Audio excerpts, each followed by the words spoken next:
మత సామరస్యానికి ప్రతీక ఆ దర్గా. ఆ ప్రాంతానికి వందల ఏళ్ల చరిత్ర ఉంది.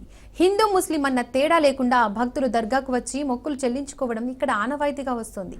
ఆ దర్గాకు వందల ఏళ్ల చరిత్ర కూడా ఉంది. తెలుగు రాష్ట్రాలతో పాటు ఇతర రాష్ట్రాల నుండి కూడా ఈ దర్గాకు పెద్ద సంఖ్యలో భక్తులు తరలివచ్చి మొక్కులు చెల్లించుకుంటారు.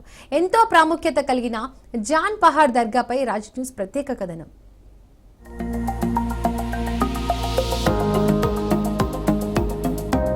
సూర్యాపేట జిల్లాలోని జాన్ పహాడ్ దర్గాకు వందల ఏళ్ల చరిత్ర ఉంది. పాలకవీడు మండల కేంద్రానికి సుమారు 13 కిలోమీటర్ల దూరంలో ఈ దర్గా ఉంది. భక్తులు వేలాదిగా తరలివచ్చి మొక్కులు చెల్లించుకుంటూ ఉంటారు. ప్రతి సంక్రాంతి తర్వాత ఉర్సు ఉత్సవాలు ఘనంగా జరుగుతాయి. ఈ ఉత్సవాల్లో భక్తులు లక్షల్లో తరలి వస్తారు. ఇంతటి ప్రాచుర్యం ఉన్నా అభివృద్ధిలో మాత్రం ముందుకు సాగడం లేదు. ఈ దర్గా ముస్లింలకు సంబంధించిన స్థలమైన హిందువులు అధిక సంఖ్యలో దర్శించుకుంటారు. దర్గాను మత సామరస్యానికి ప్రతీకగా చెప్పుకుంటారు. దర్గా వద్దకు వచ్చిన భక్తులు తాము కోరుకున్న కోరికలు తీరిన తర్వాత మొక్కుబడులు చెల్లించుకుంటారు.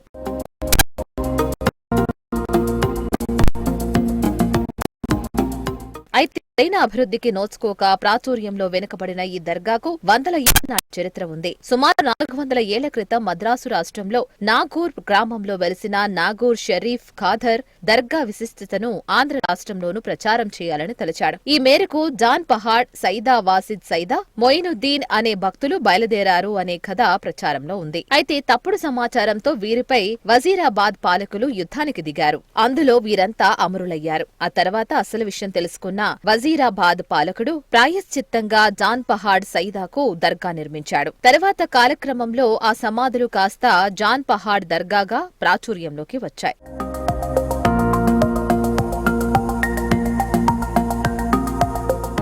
దర్గాకు వచ్చేవారికి మొదట సఫాయి బావి కనిపిస్తుంది. భక్తులు ఇక్కడ నుంచే తమ మొక్కులు చెల్లించుకుంటారు. ఈ బావి నీటితో వంట వండి సమర్పించడం ఆనవాయితీగా వస్తుంది. ఇది చాలా పవిత్రమైన బావిగా భక్తులు విశ్వసిస్తారు. ఈ బావిలోని నీటిని పంట పొలాలపై చల్లితే మంచి దిగుబడి వస్తుందని నమ్ముతారు. అలాగే పశుపక్షాదులకు తాగిస్తే ఆరోగ్యంగా ఉంటాయని, దీర్ఘకాల రోగాలతో బాధపడేవారు ఈ నీటితో స్నానం చేస్తే ఉపశమనం లభిస్తుందని నమ్ముతారు.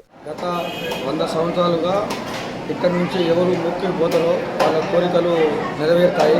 వాళ్ళు వచ్చి ఇలా యాటలు పోయటం కానీ దేవుని పూజించడం కానీ ఇక్కడ హిందువులు ఎక్కువ వస్తారు. హిందువులు ఎక్కువ ప్రతి సంక్రాంతి వెళ్ళిన తర్వాత నెక్స్ట్ వారం ఉర్సు జరుగుతుంది. అది 4-5 రోజులు జరుగుతుంది. దాదాపు 15 నుంచి 20 లక్షల మంది జనాభా వస్తారు. ఇక్కడ మనం ఏం కోరుకుంటే ఆ కోరిక ఖచ్చితంగా స్వామి నెరవేరుస్తారు. జాన్ పహాడ్ దర్గా అభివృద్ధికి నోచుకోవడం లేదు. ప్రతి ఏటా దర్గాకు 3 కోట్లకు పైగా ఆదాయం వస్తున్నా అక్కడ ఎలాంటి సౌకర్యాలు లేవు. ప్రతి శుక్రవారం భక్తులు కందూరు పేరుతో వివిధ ప్రాంతాల నుంచి మొక్కులు తీర్చుకోవడానికి వస్తున్నప్పటికీ కనీస సౌకర్యాలు లేక భక్తులు ఇబ్బందులు పడుతున్నారు. వసతి గృహాలు శిథిలావస్థలో ఉండడంతో ఆరు బయట చెట్ల కింద వంట వార్పు చేసుకోవాల్సిన పరిస్థితి నెలకొంది.